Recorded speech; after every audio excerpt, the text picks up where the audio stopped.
Bring your cup and take a seat. Fill it up, coffee, wine, or tea. Come find what you're looking for. A good pour. Welcome back to A Good Pour. I am Kathryn Good, your host. Today we have Chris Taylor, CEO and president of Forward Sumner with us. Welcome, Chris. Hi, Kathryn. Thank you for having me. Tell me what Forward Sumner is. Forward Sumner is a nonprofit here in Sumner County, and we're focused on three pillars. It's workforce development, infrastructure improvements, and economic development. And we partner with all of our municipalities, the mayors, the different folks, state legislatures, and we represent large organizations within Sumner County, both the hospitals, Meta, along with a lot of developers and people that are just focused on smart growth and how we do that. And we kind of work together for one purpose. So I love it. How do you feel like this is conversations about good work. So how do you think growth and doing growth in a smart way and moving us forward, how is that good work for you? Obviously, my previous experience at 30 years in Nashville as a police department, and thank you, fully saw what happens. And there's a lot of different things you can do to impact crime. And you can kind of move it around and chase it around on a board, so to speak. But I think the one thing that truly eliminates crime, poverty, and a lot of those things is economic development. I saw that in North Nashville. If you'll look at different areas that were, I remember doing crack house search warrants in the 90s, and tons of shootings and everything else happened on, and it's Germantown now.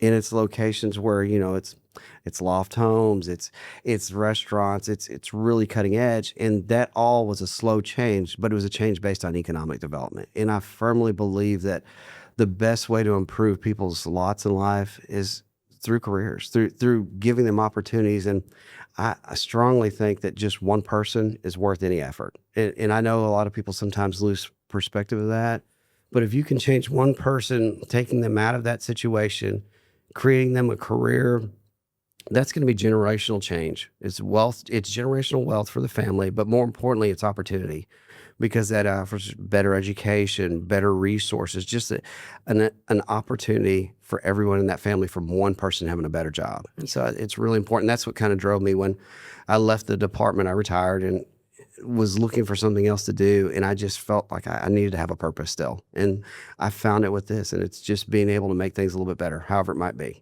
How long has Forward Sumner been an organization? It's been around since, almost 25 years now. And it started in Hendersonville with a group of people, Mike Fassell, Bill Smith. There's a lot of people that were founding members of it. And it just started as an idea of how do we make things better? How do we push things in a direction that makes sense? And I've often joked that as you'll hear a lot of different things about anti-growth and other things, but you're either moving forward or backward. There's no neutral. It's impossible to have a neutral. We can't stay still. Mm-hmm. And as much as people don't want change, it's going to happen. So I think you need to be at the forefront directing that change and making sure it's the kind of change you want. There's so many examples, especially in the mid-state area, of municipalities, counties that haven't approached it the right way, and they've got a lot of sprawl. They've got tons of traffic. Rutherford's a very successful county, but it's also really awful to drive through. And at times you look at how they did some of it, and it wasn't really well thought out to where they've had to go back and really invest a lot in the infrastructure to fix what could have been done on the front end. I think that's where Forward Sumner comes in, is just kind of helping that with a holistic, view of the county and how we do things. And one of the things we're proud of is we obviously do a lot of work with TDOT infrastructure, and it's, Sumner County has, $1.2 billion worth of projects for TDOT. We have more than Nashville, Knoxville, Memphis, anywhere in the state. And obviously a big part of that is because we have really great municipalities that work well with the county. We have amazing state legislators, Farrell Hell, William Lamberth, Johnny Garrett, William Slater, and that gives us a lot of juice. But it's because we come to TDOT on the same page. And I think that's really where Forward Sumner makes a difference, is we just help get people on the same page about, hey, what's our priorities? Let's really seek and go after it. One of our big partners is obviously the school system. It's so imperative to get kids plugged in. And we saw with COVID, and from that there's a huge detached segment of our population, that 18 to 26-year-olds that are really struggling, trying to find that first career. They might have gone to college for a year, and it was an awful experience because of COVID or the year after COVID. Or they started a career that just petered out for whatever reason. So we're just or they don't know what they want to do. That's a big one. And so one of the things we kind of looked at, we said, how do we help them focus? And our school system is amazing. And they did something that a lot of places in the state, it's kind of cutting edge. They instituted career coaches. And these were teachers and different people they grabbed and said, hey, your focus is going to be plugging kids into their careers, whatever it might be, if it's college, if it's vocational, but helping them figure out what their first career is. And there's one at each high school. It's amazing, but that's a resource that most school systems don't have. But even then, how many kids are at high school? Right. 15, 1,600, and it's one career coach. So we said, how do we vet that? How do we make it better for them? And so one of the things, after a lot of talks with them and just working through the process, we said, okay, how do we help these kids figure out what their career is going to be? And then at the same time, align it with what the career coaches are doing. And so we kind of sat down and we said, what are the big questions they have? And most kids, the first question is going to be, I need something that will support a certain lifestyle. If it's because I'm tired of living with my parents, because I need to move out, because I have a child of my own, whatever it might be. So one of the first questions you have to answer is, okay, how much money are they going to make?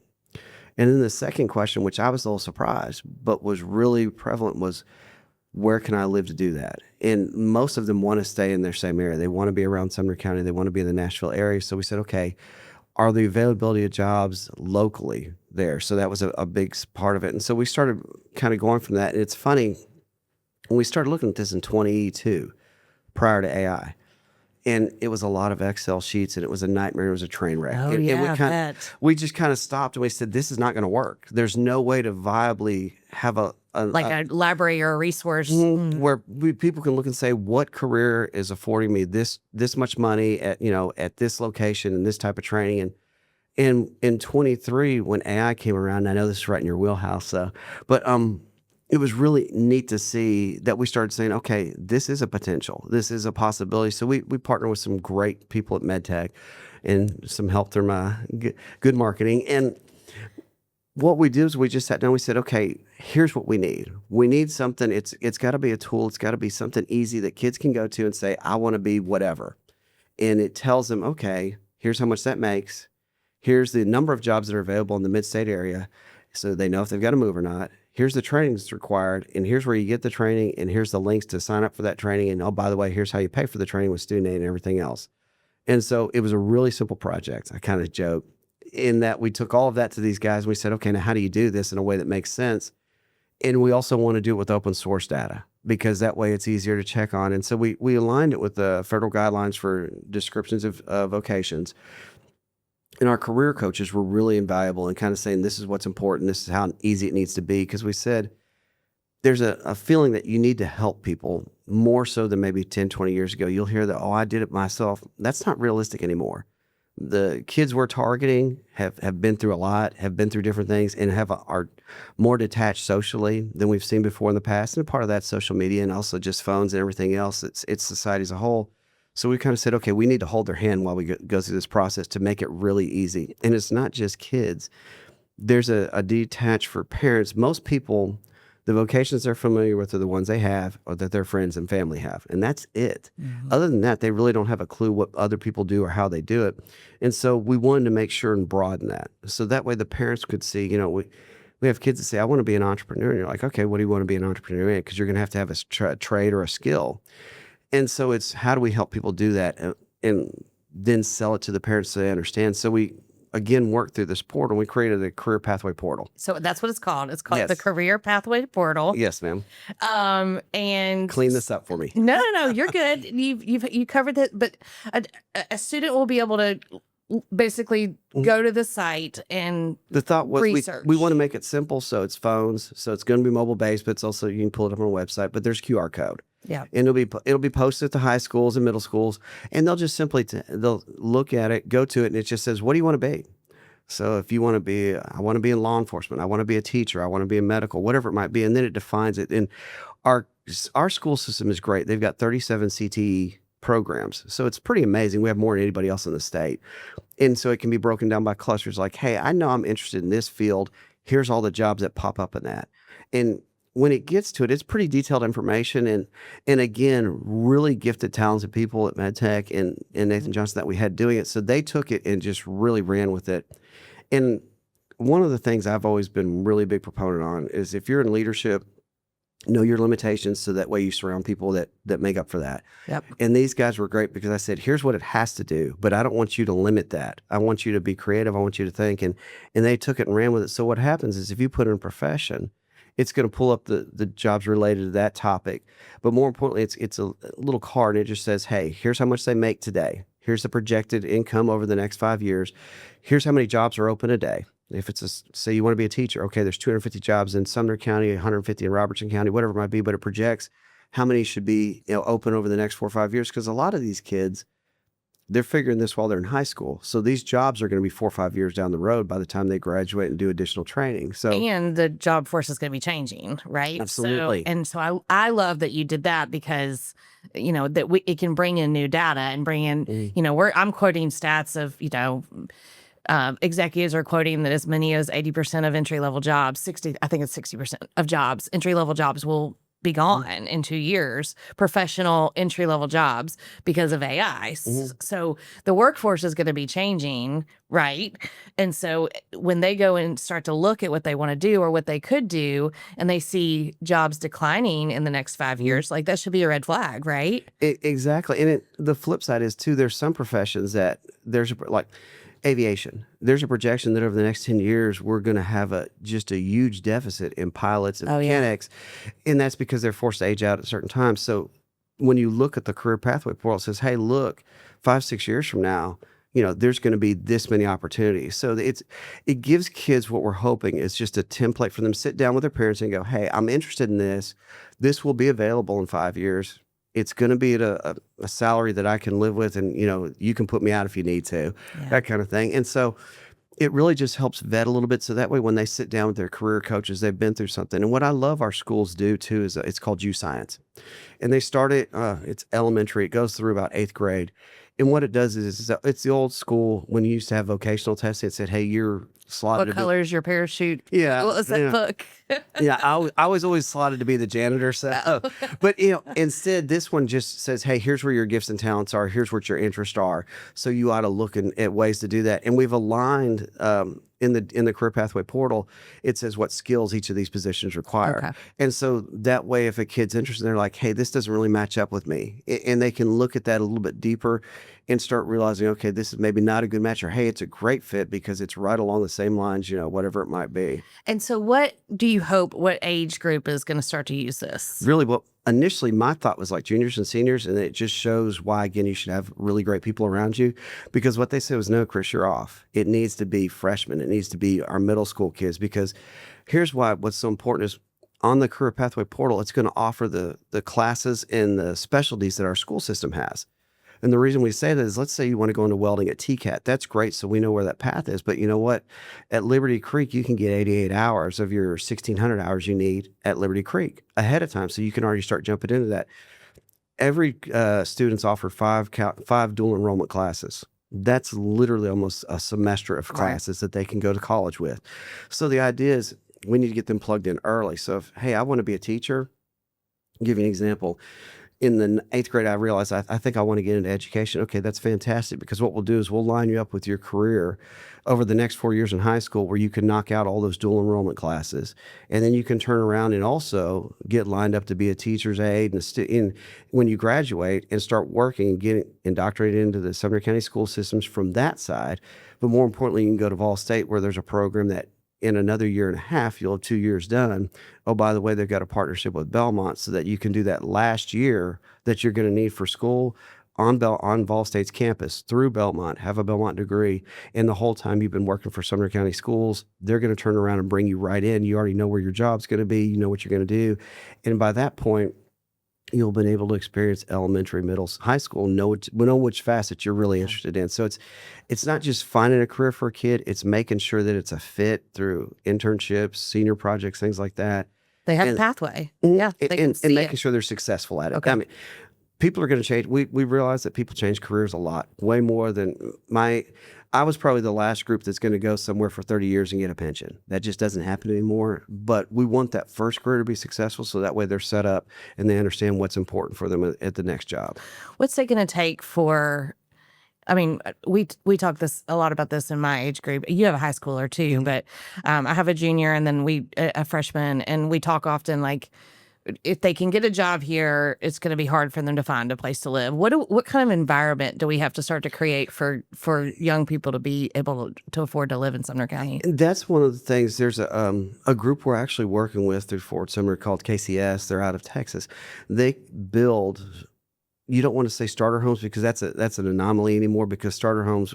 Okay, I'm dating myself, but when I first got married, my first home was $75,000, so it was in Inglewood. So that's a little different, but it's homes that are geared towards service industry people, police officers, teachers, nurses, folks that are giving back to their community. But how do they live in their community? And that's so important, because you want your kids to live where they grew up. And so this is a group that comes in and they do homes in the $350,000 range. It's 1,500 square feet, but it's a great place. But if you don't have that lined up with your municipalities, and that's one of the things, is you've got to be able to find places that are willing to do it. Hendersonville's got 8% of their viable property left. They're not going to do anything with it. And they've kind of outpriced it. The median home in Sumner County is $547,000. It's insane. So a teacher, police officer, firefighter is not going to be able to do that, not even a nurse. So we have to look and say what parts of the county are viable, that you could have those homes that are your service, that your homes for your service industry, that are homes for your public servants. Mm-hmm. And that's really what you're doing, is you're trying to figure out how do we keep people in, and it goes back to the transportation part. There's 29,000 people that leave Sumner County every day to go to Nashville and surrounding areas. The flip side is there's another 29,000 that come into Sumner County to work, but can't afford to live here. So you have to make that happy medium. And I know there's a push about density in where it should be. And obviously based on fire protection and different things and utilities and things like that, it's going to be more geared towards the municipalities. And so that's something for the municipalities to work through. How much density are they willing to take on? How much are they willing to have? But the flip side is the unincorporated part of the county, and those planning zones are where you're going to be able to take these starter homes like KCS and some other builders and say, let's put a really great community in here that has walkability, has sidewalks, has greenways, has some green space that makes it a community where people want to live and stay. And it's not, when you say starter home, people think that's a stepping stone. These are actually homes that are probably going to be there for a while. That until you either outgrow them based on family size, or you're closer to doing something different, just from an economic point. So the idea of a starter home, you're there 4 or 5 years, that's kind of done too. So these communities need to be something that are sustainable for 10, 15 years for people to stay in. So how was the Pathway Portal paid for? That was pretty amazing. We had a partnership with TCED. They allocated money. They get money through TVA, and then that money comes down and it's allocated for each county, and they can do it for different things. And it's always been for infrastructure previously and for industrial development. And Jimmy Johnson, my predecessor, actually did a great job of getting that allocated for workforce. So that money was allocated for workforce. So that's what we've used to pay for the Career Pathway Portal, how we're going to market it, how we're going to push it, and make sure it's done right so that people can use it. And the flip side of that is it's not just Sumner County kids that can use this. So it's going to be applicable to Macon, to Trousdale, to Smith, Robertson County, our surrounding counties for us. And that's part of our school system doesn't, I brag on them constantly. One of the things they're doing is an innovation center. And that's going to be with the STR property. It's 60,000 square feet of just innovative ways to do high school, to prepare kids for high school is the best way I can say. Or well, and it also can allow, like in the future, like aviation. Right now, I mean, it's hard if you're not at Liberty Creek to get that curriculum, right? So this is a pathway for us to offer more things to more students, right? Absolutely. And then the idea is at some point you'll bring in kids from surrounding counties too. Okay. And it's redefining how we do high school, in that it's bringing kids to put together in think tanks and solving issues and doing things. And a perfect example is that when all of our kids came together that do a lot of the shop, and they got together with the beds.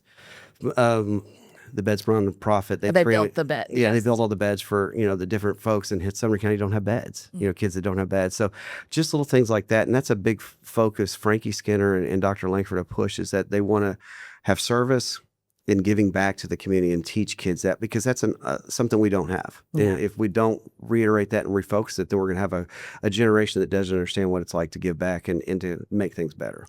So the Career Pathways Portal is going to be rolling out over the next couple of months, Yes, right? ma'am. Uh-huh. And targeting, we're going to roll it out in high schools, but we're going to get to middle schools too. I think there's a career fair in October, right? Yes, ma'am. That we're going to start to roll that out. And parents will be able to log in, they can help their child. We're going to be having like a frequently asked questions and ways to use this portal. But the coolest thing to me is that it's going to be constantly getting new information. This is not Always updated. Yeah, it's always updated. It's not you're building a library and then it's closed. Like it's constantly going to be fed new information. And the next big phase of it will be addressing the 18 to 26-year-olds that we said have tried something, failed, and okay, let's get them plugged back in. Yeah. And so, Yeah. How did they use it? Well, I love it. It's been fun to work on it from the marketing side. I know you mentioned we're targeting kids that they may not know what they want to do, or they may have lost their way, or they may come from different circumstances. But I mean, even going through the college process with Caleb, I mean, most kids change majors like 5 times, and that was not me. I knew exactly what I wanted to do. But if most kids change majors 5 times, like not that we're wasting time and money. I do believe that that's valuable discovery time and who they are and what God is shaping them to be. But if we can give them a pathway to their purpose. I've got older kids and they've all graduated college. Their friend group was the ones that really got me thinking about this, because they all graduated college with degrees, did what you're supposed to do, but didn't have jobs because they had no idea what those degrees actually translate to in the real world. And I think that's an important part, is making sure these kids know, I'm going to college for this degree because I want to have this career and I want to do this work. And that wasn't done before. And again, the career coaches are going to be great in doing that, but that's an important part, is making sure that aligns from the time they're in high school. Thank you for this. I think this is awesome. I'm very excited to watch kids use it. We're going to be rolling out all kinds of ways to get people involved, make sure they know about it. And I think it's excellent work. So thank you. Thank you for your time. It's always good to see you. Good to see you.